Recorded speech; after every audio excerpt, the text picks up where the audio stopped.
Cashflow Diary Podcast, episode 103.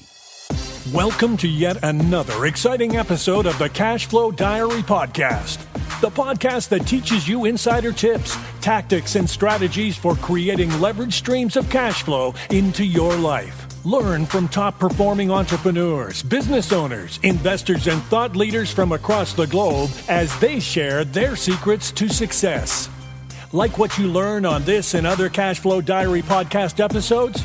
Go to learninvestingnow.com and sign up to receive powerful tips and information that will help you succeed as an entrepreneur and investor. Now, here's your host, investor, entrepreneur, business owner, educator, speaker, author, and master facilitator of Robert Kiyosaki's cash flow game, Jay Massey. Okay, everyone, welcome one more time to the Cashflow Diary Podcast. My name is Jay. I'm your host, and I am so glad that you are here. Here's the thing. Many of you have accused me of being perpetually excited all the time. And you know what? It's kind of true. Can't help it. It just is what it is. Now, today's guest, though, is going to be an expert in helping you maintain highest energy levels necessary to go out there and become the bigger, better, badder entrepreneur that you know is inside. And we're going to have a lot of fun talking with her today. If today is your first time being here at the Cashflow Diary Podcast, here's what I want you to do. Go over to learninvestingnow.com. Again, that's learninvestingnow.com. When you get over there, guess what's going to happen?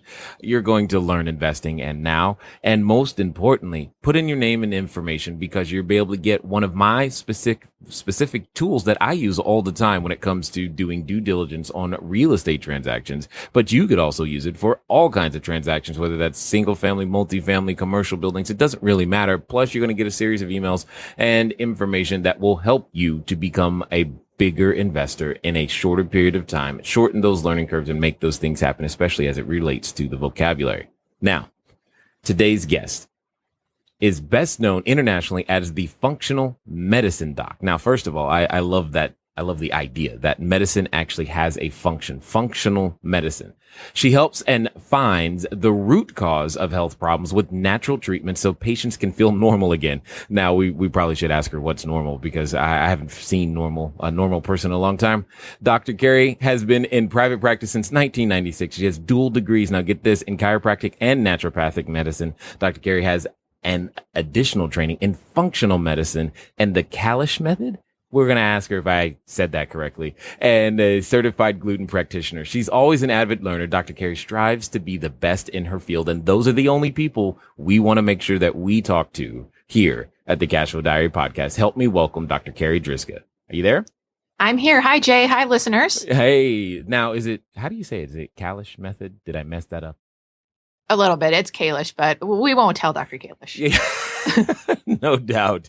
No doubt. That just says to the listeners that, hey, guess what? This isn't Jay's thing. Now, there are a couple of things that I've got to cover just as in our basics, but then I've got some very interesting questions, at least for you, that I think many people are wondering right now. Now, I tend to look at today's entrepreneurs like yesterday's superheroes. Like, they put on capes, they save people from themselves in various different ways. And clearly doctors have played that role in society for quite some time. And I also think entrepreneurs play that role as well.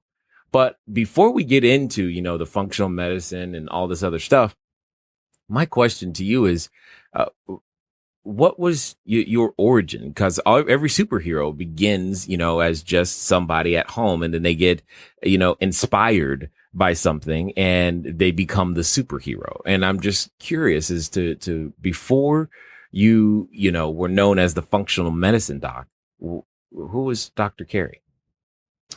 I guess, Jay, the best way to answer that would be as I was going through chiropractic school initially, that's the first degree that I got. I was learning all about the body. It was so interesting. And just learning how we can heal the body as chiropractors by using our hands. I was fascinated with that. And then the more I learned about natural medicine, alternative medicine, detoxification, vitamins, minerals, I went down this whole path that brought me to functional medicine. And I completely fell in love with the premise of functional medicine.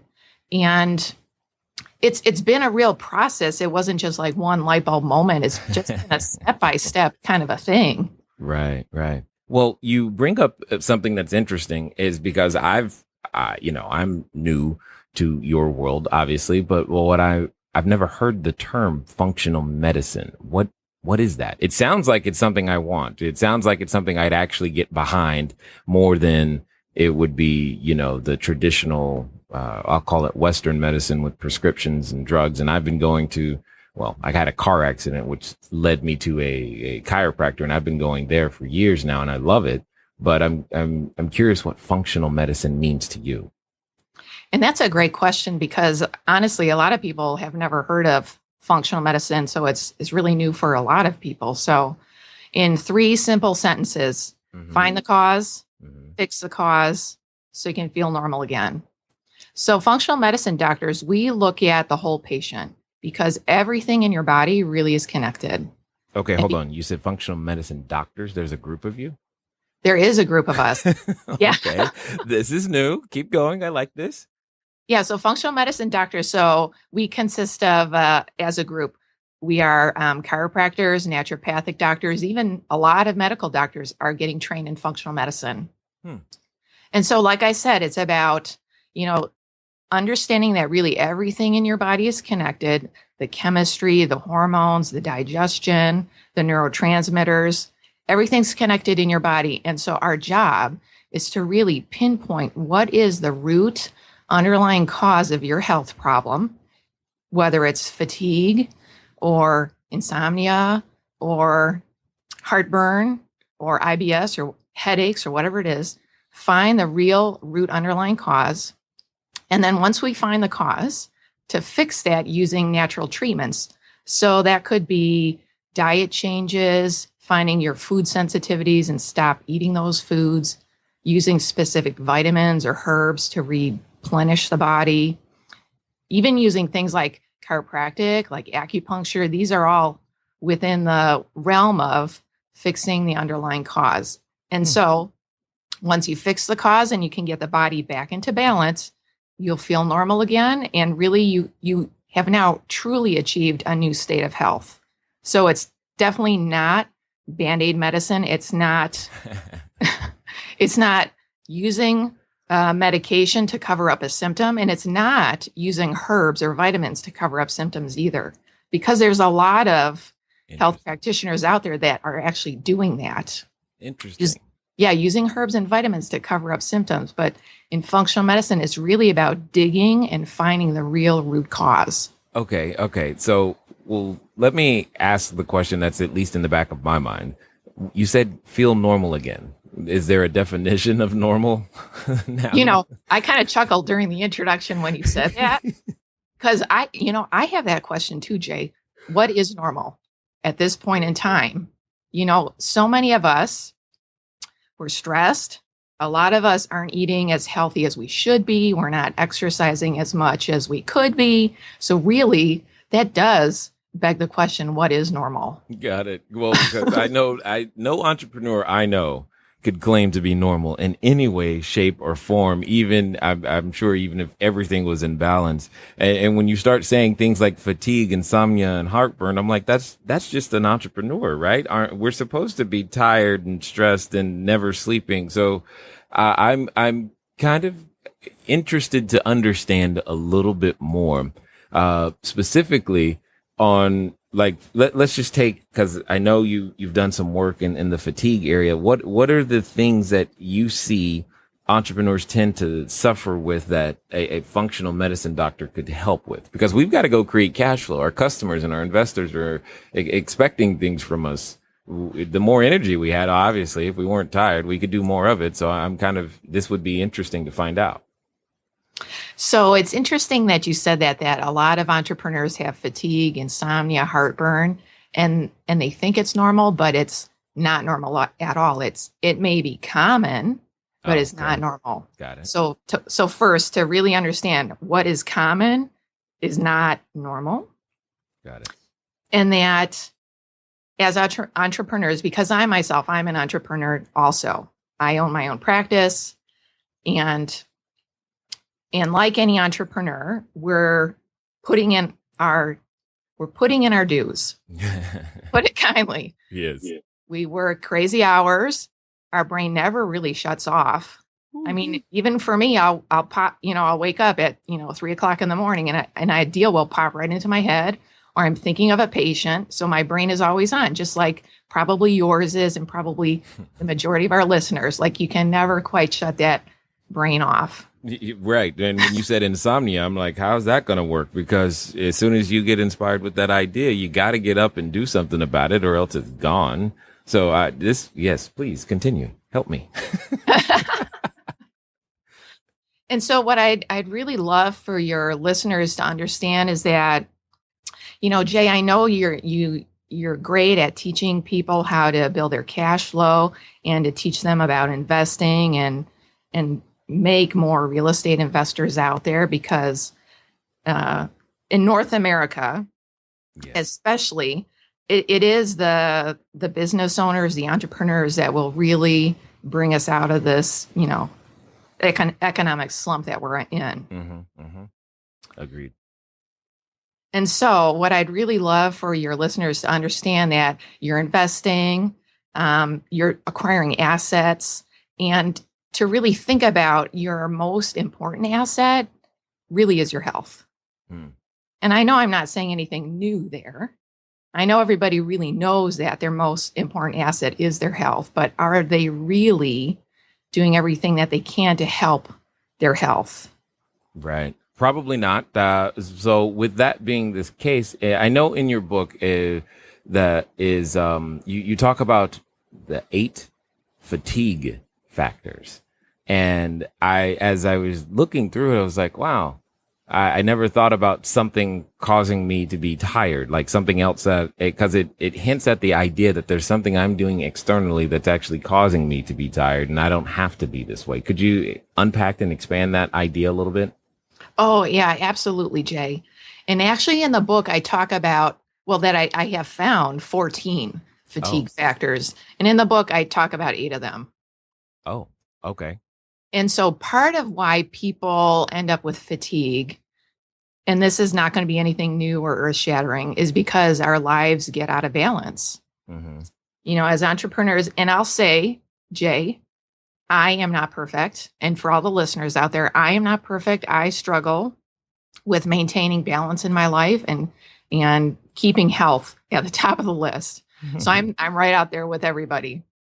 Sure. But yeah, usually it starts with an imbalance in the lifestyle. And it could be, starting to skip breakfast every day, or putting more and more coffee in our bodies to try and keep the energy up, shaving off our hours of sleep because we're trying to get so much done in our day.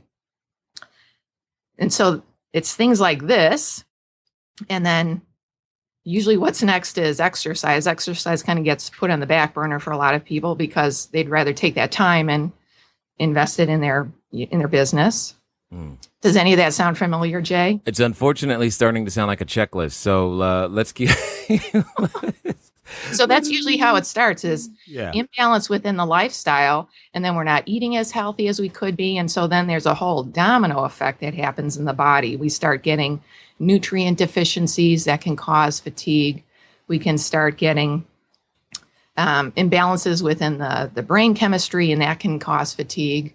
We can start getting imbalances in the stress hormones and the sex hormones, and that can cause fatigue. So there's a whole trickle down effect that creates a lot of mess in the body. And well, I guess I'm there to help figure out that mess and clean it up. Got it. Now you spoke of one that I'm actually interested to understand a little bit more about. But the one thing I will say is I do breakfast. I love breakfast food. I don't understand it. I can have it 24 hours a day. It's absolutely awesome all the time. And that's just me. But you spoke of nutrition. You said a nutrient deficiency? Yes, nutrient deficiencies. Would I be correct in my understanding? And you just tell me if I'm wrong. It's you're eating, but you're not still, even though you eat, and you haven't gotten, your body hasn't received the nutrients it needs to function. That's what it sounds like you're saying. Is that accurate? Yeah, you might be eating that. So there's 2 scenarios here. One, you might be eating a really great diet, but still not be getting the nutrients into your bloodstream like you should be. Or 2, you're not eating a really great diet like the majority of us. We're eating nutrient deficient foods, and because of that, we end up with nutrient deficiencies too. Interesting. Well, and I guess, Jay, sorry, there's the third scenario. Oh, but wait, there's more. Oh, wait, there's more. Keep you guys on the edge of your seats. So the third scenario is we are under so much stress that we use up our vitamins and minerals much faster, so your body can cope with all the stress that we're putting it in. And so because we're burning through our nutrients faster, we end up with deficiencies too. Okay. So then answer me this. How do we get ourselves into a situation to where we can still produce, still create? I mean, because as an entrepreneur, we live off our ability to create, and that creative energy, takes energy. And all of these things that we're responsible for, heaven forbid, should we have children, right? And all this other stuff. How do we fix it? That's a great question, because you're right. A lot of entrepreneurs lead very full lives. They've got business going. They've got their future business going. And they've got their families to take care of. And usually that includes children too. So a lot of them can get stretched very thin. So when it comes to nutrient deficiencies or diet, so the thing is to try and eat as healthy as you can. And for some of you, it would be wise to think about investing in a cook or personal chef to come and fill up your refrigerator with fresh food 3 or 4 days out of the week, or 5 or 7. Did you say a cook? Yeah. Oh. Yeah, there's people out there that do that come to your house. Man. You can tell them, this is what I like to eat. These are my food allergies. Now I got to make sure my wife does not hear this episode. She's going to say, see, now the doctor said we need a cook too. Oh boy. Okay. Well, I think as entrepreneurs, we need to delegate as much as we can, right? And really focus on what we are best at, where our talents really lie. So sometimes entrepreneurs, we forget about delegating some of those other things like the cooking and the cleaning. Yeah, she's been after for cook for a while. You're not helping me right now. Oh, sorry. That's okay. It's okay. It's okay. Don't worry. It's only tens of thousands of people listening. And, hey, it's fine. I'm sure someone will end up emailing her saying, hey, you got to listen to this one. The doctor said you guys could have a cook. It'll be great. It's just an idea. Do it. But some of the other things, like one of the easy things to do, Jay, and probably a lot of the listeners have heard of this, they kind of struggle with, should I eat organic food? What foods should I eat organic? Yeah, well, let's talk about that, because see, one of the things that I've noticed now, I go over to a project that I'm working on is in Central America, and on this, in this particular country and on this island, the food is 100% organic. They don't have pesticides in the country. It's pretty awesome. And yeah, obviously it tastes much better, especially the fruits. I love the fruits over there. Can't get enough of it. I mean, and all I do is drink the juice every time I go. It's like every kind of, fruit, they've got a juice for it, and it's awesome. So would that help, in some way, shape, or form? Is there something, I mean, clearly I know I'm not supposed to eat 12 Snickers bars, right? I got that.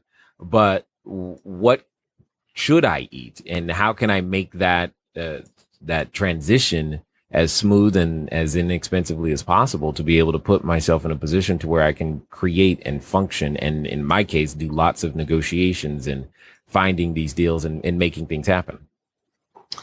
So one of the tools that we have, there's a website by the Environmental Working Group. It's www.ewg.org. And they have a list of the foods that are the most sprayed with pesticides. They call it the Dirty Dozen. It's actually the Dirty Dozen Plus. They have a list of 14 fruits and vegetables. And so this list of 14, these are the foods that have the highest levels of pesticides. And so these are the ones that you really want to be investing in to buy organic. I see. And for some of the listeners out there, and I get this question a lot within my practice. Gee, Dr. Carri, my money's not growing on trees right yet. What food should I buy organic, and what food do I not have to even worry about? So on that website, www.eewg.org, they have a list of the worst foods and then the foods that are the cleanest that you can buy just regular, conventional, does not have to be organic. So to give you and your listeners an example, the top 4 on the Dirty Dozen that are the highest sprayed. Number 1 is apples. Number 2 is celery. Number 3 is cherry tomatoes. And number 4 is cucumbers. Interesting. So those you always want to buy organic as much as you can. And then the cleanest foods that you do not have to buy organic. Number 1, asparagus. Number 2, avocados. Number 3, cabbage. And number 4, cantaloupe. Interesting. Now, I'm assuming then as part of someone, like if someone comes to your practice, part of what you're examining is what they're eating. And do you ever make recommendations or changes to that so that they can experience more energy? Like, just walk us through an example of how, like for, hypothetically me, I come in and I'm like, look, I'm tired. Help. How do we go from I'm tired, help to, oh my God, I feel so much better? Are you tired of letting good cash flow generating ideas go to waste? Go to CashFlowDiary.com/ready to apply for a complimentary, yes, that means free, one-on-one breakthrough session. Take action now. Go to CashFlowDiary.com/ready. Again, that's CashFlowDiary.com/ready. Before we get back to today's episode of the Cashflow Diary podcast, your host, Jay Massey, has some important insights to share with you. All right. You're probably wondering, what on earth are we doing investing this time talking about food and energy or just how we feel? Well, many of you may know that one of the things that I'm in the process of mastering and becoming better at is getting things done. And yes, I use those words intentionally, referencing David Allen and his program, as well as his book, Getting Things Done. When it comes to actually doing the work that you've defined and that you know that you're going to do, etc., there are 4 criteria that he uses. One being the context, the time available is number 2, the priority, and then energy available. So being aware of the energy that you have available at any given point in the day, like you have energies, cycles, and all these other things, has been something that's come to the forefront of my attention. And most importantly, well, if it's like, well, if I'm tired, how can I possibly get more out of my day by putting myself in a position to where I'm not so tired all the time? Now, that may not be your case. I'm just saying, think about it, and these are the things that I continue to persevere with, just to make sure that I can squeeze even more productivity, do even more with the same 24 hours or 86,400 seconds, 168 hours, however you want to look at it, that we all have every day or week, and be more productive with the time that you have. Because clearly, yes, we want to create cash flow, but yeah, I think we all want to do it for a reason. And one of those reasons, at least in my case, is to invest even more time with the things that matter, like my kids and family. So with that being said, I just wanted to give you some background as to why this stuff I believe is important. And I think you should give it a look-see. And most importantly, let's get back to the interview.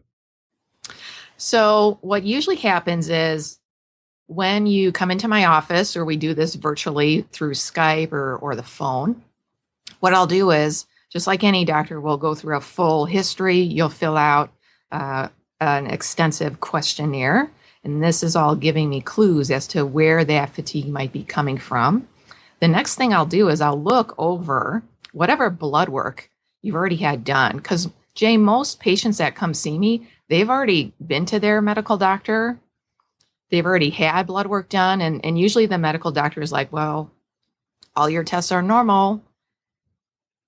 Maybe you're going through a burnout, or maybe you need some antidepressants. I don't really know. So usually when patients come to me, they've already kind of been down the route of the medical doctor. So I'll always get copies of whatever tests have already been done through their medical doctor, through their specialists, and I'll look and see what are their numbers. Because Jay, what a lot of people don't know is a lot of these ranges that are the normal ranges on the blood work are very broad. And what I'm looking for as a functional medicine doctor, I'm looking for, are your numbers ideal for health? So for example, vitamin B12 is very commonly tested in patients that have fatigue because it's a very common cause of fatigue. Now, the range for vitamin B12 is from like 150 to 625. So that's the normal range. Okay. Really, ideally, your B12 should always be above 600. Oh. And now when a patient comes to see me, usually their B12 is in the 200s. Got it. And their doctor says, well, that's normal. And I say, ooh, that is not ideal. We need to get that up. Got it. And so that I understand, when you say the B12, and what role does that play in terms of my energy? Oh, that's a great question. B12 is needed for all different parts of your body, for your cardiovascular system, for your immune system, for your brain. It is well known that low B12 will contribute to poor concentration, foggy brain, poor memory, bordering on, like at the extreme, dementia, anxiety, depression. Interesting. Yeah. Now, well, since you bring up, the brain in this particular case, is there any truth to the words that you can sometimes hear or say, or people are like, that's just all in your head? Sometimes it really is all in your head. Oh, okay. Got it. And I say that tongue in cheek, but the truth is, for me, because I wrote this book because I struggled with fatigue for years. And so in the book, I write about my story about fatigue and 4 cases from my private practice. And we're all a little bit different in where the core root cause of fatigue was. But Jay, for me, the core root cause of my fatigue, it really was in my head. And what I mean by that was it was an imbalance within my serotonin and dopamine. So within my brain chemistry, there was an imbalance there. So it was in my head. And once I figured that out, once I figured out the correct little recipe of amino acids to build my brain chemistry, my fatigue was gone within a week. And it was like my brain was back online, working at 100%. All the light bulbs were back on. Interesting. In a week? Wow. Once I figured out the right recipe, within a week. Yeah. No, I hear what you're saying. Once I figured out the right recipe, yeah. Now, it takes time. Right. So going back, so the patient will come in, I'll review their blood work. Then what I'll do is I'll fill in the gaps, whatever blood work has not been run.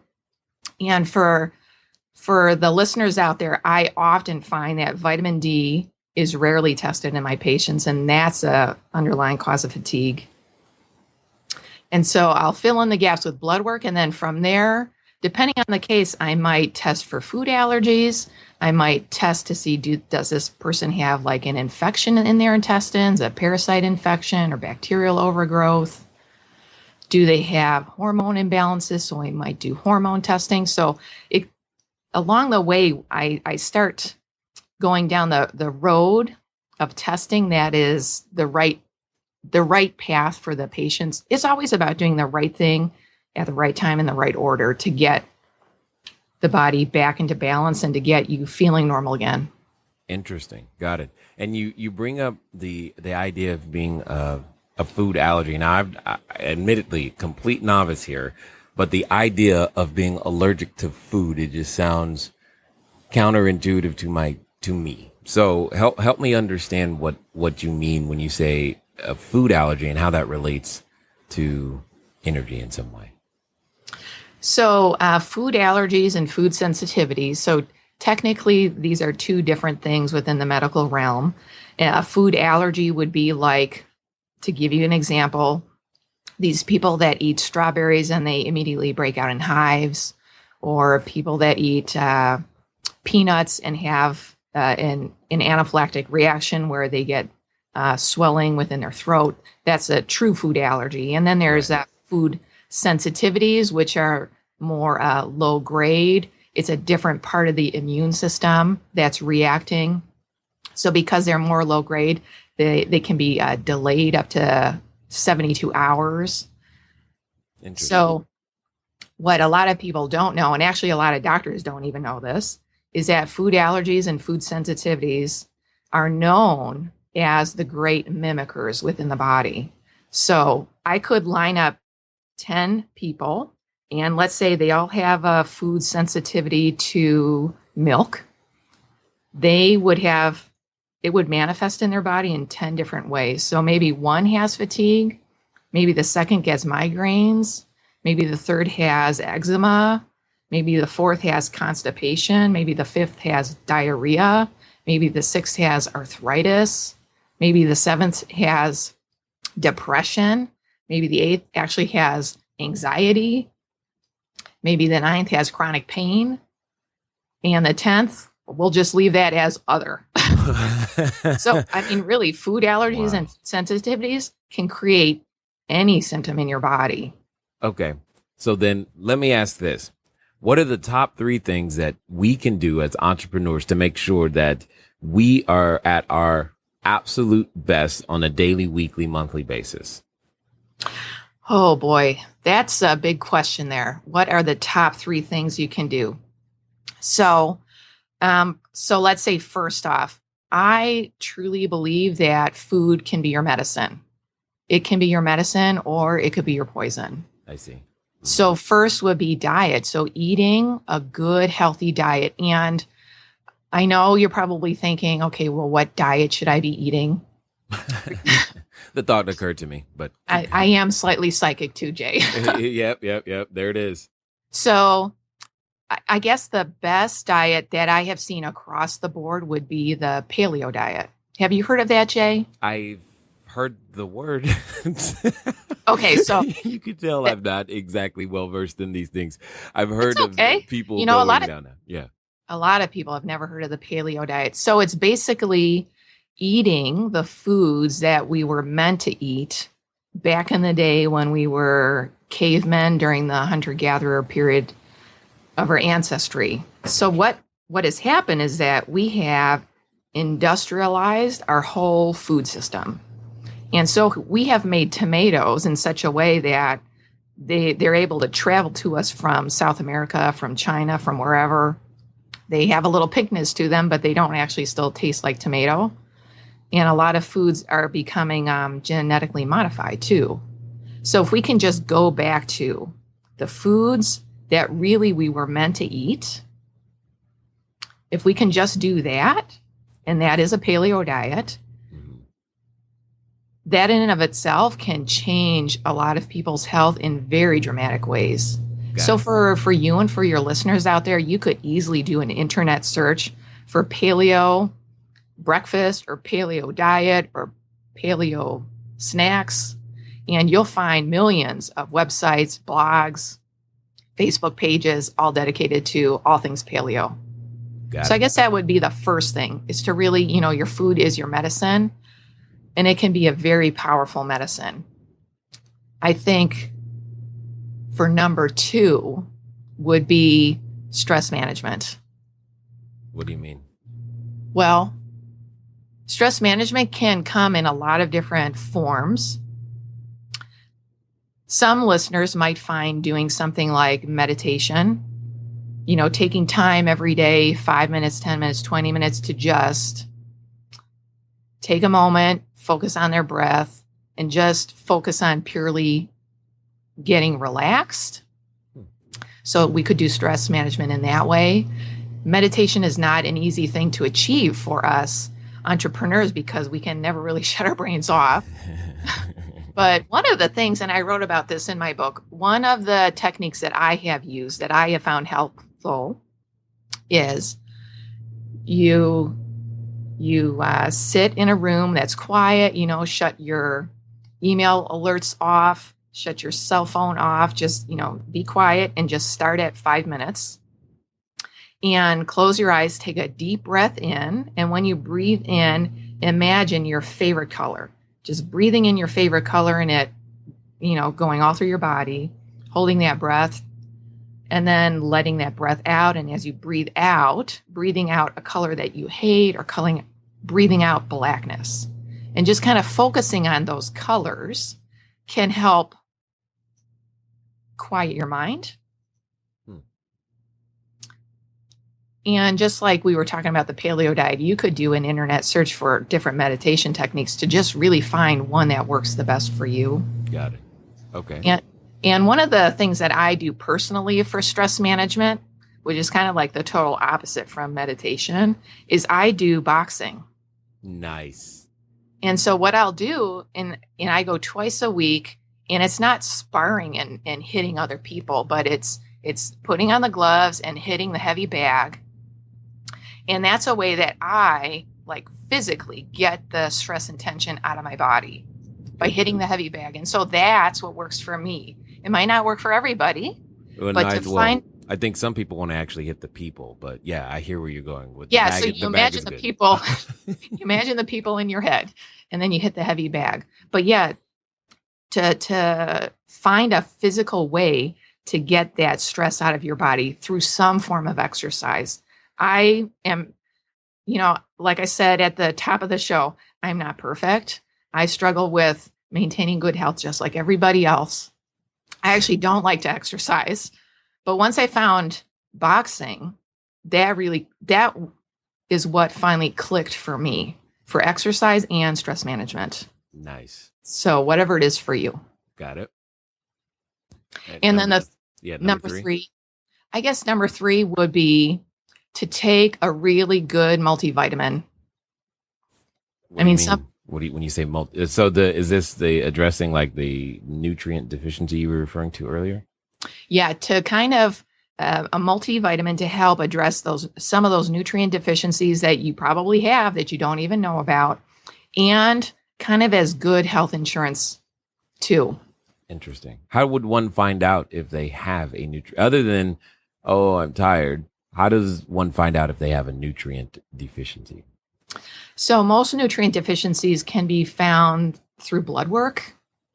And some of those tests can be done by, they're not anything special. It could be a standard test through your doctor for iron, for B12, for vitamin D. And then there is a lab. It's called SpectraCell Labs. And I think their website is www.spectracell.com. They actually have the most comprehensive way to test for nutrient deficiencies. So what they do is you got to send a tube of blood off to the lab, and they'll literally crack open the blood cells to check and see what nutrients are inside of your blood cells. Because it's one thing, going back to just eating. We eat, we have to digest and absorb. It's got to travel through the bloodstream, and then it's got to penetrate into the cells. That's really where all the action happens in your body, is inside the cells. So this test by SpectraCell, this comprehensive nutrient analysis, they crack the cells open to actually measure the vitamins and nutrients inside of the cells. So that's actually the best way to see what you're deficient in or insufficient in. Interesting. Got it. So now for those who are wondering, the 8, what the 8 fatigue factors are, could you go over them real fast? And then most importantly, if they want to get more information on this, give us an idea of what it is that they could do. Oh, sure. So the 8 fatigue factors that I mentioned in the book, number 1 is anemia, and number 2 is thyroid problems. And if you have fatigue, those 2 things, anemia and thyroid problems, should always be checked for first. And these are usually the tests that are done by a family doctor or a medical doctor. Unfortunately, most of the time, these tests come back normal. And this is when your doctor kind of shrugs their shoulders and says, I really don't know where this is coming from. Maybe you need a vacation. Maybe you're starting a burnout, or maybe we should put you on antidepressants. That's really the story that I get. And then number 3 on the list is cortisol imbalance. So cortisol is the hormone that gets secreted when we're under chronic stress. 4 is blood sugar imbalance. Blood sugar being too high, blood sugar being too low. For a lot of people, their blood sugar is like on a roller coaster. Number 5 is nutrient deficiencies. And in the book, I outline the 4 most common. And I'll tell you right now, they're vitamin D, iron, B12, and magnesium. Number 6 is chronic infections. And by that, I mean a parasite infection, overgrowth of yeast, an imbalance of bacteria. If you've ever been on antibiotics, what the research is showing, Jay, is that 1 round of antibiotics will cause chaos in your intestines for up to 4 years. Oh, wow. That's 1 round of antibiotics. And then for your listeners, anybody that is on like heartburn medication, so proton pump inhibitors or antacids, that will cause a trickle-down effect in your intestines and create infections. And then the third one was painkillers. Anybody that's chronically on painkillers, that you're using Tylenol 3-4 times a week, or aspirin or ibuprofen, that's also, you probably have a bacterial overgrowth in your intestines. Wow. So that was number 6. So number 7 is food allergies and sensitivities. We kind of talked about that earlier, that food allergies and sensitivities really can cause any symptom in your body. They are the great mimickers. And then number 8 is brain imbalance. Literally, that serotonin and dopamine can be out of balance. That was the case with me. And that can trigger fatigue.